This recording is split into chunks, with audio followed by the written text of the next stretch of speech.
ओडिशा के एक शांत और छोटे से गांव में जीतू अपनी छोटी बहन सीमा के साथ रहता था।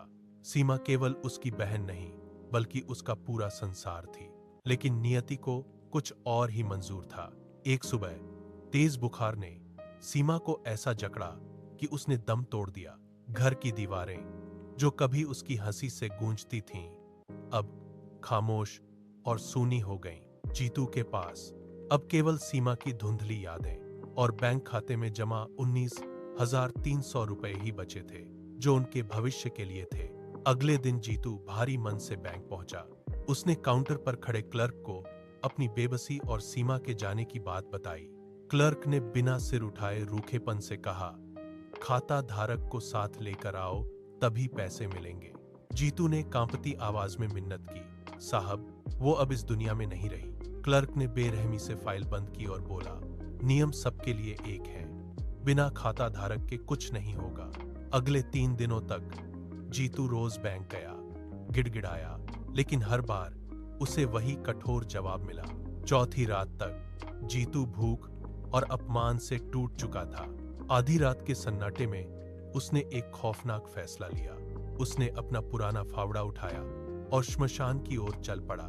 चारों ओर अंधेरा था, पर जीतू के भीतर प्रतिशोध की आग जल रही थी। उसने अपनी बहन की कब्र खोदी और उसके अवशेषों को एक बोरी में भर लिया। वह अपनी मृत बहन को न्याय दिलाने के लिए किसी भी हद तक जाने को तैयार था। सुबह होने से पहले वह घर लौटा। उसके कपड़ों पर मिट्टी और आंखों में पागलपन था। सुबह 10 बजे बैंक का दरवाजा खुला और जीतू अंदर दाखिल हुआ।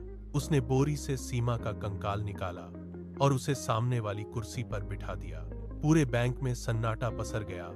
फिर चीख पुकार मच गई। जीतू ने काउंटर पर हाथ पटकते हुए दहाड़ लगाई, लो, आ गई सीमा, अब निकालो मेरे पैसे।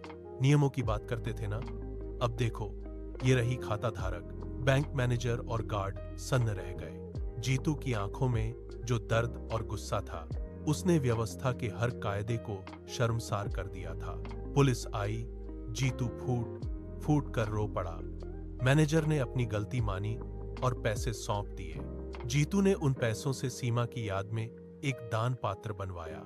आज भी लोग याद करते हैं कि कैसे एक भाई ने अपनी बहन के हक के लिए मौत को भी बैंक की लाइन में ला खड़ा किया था।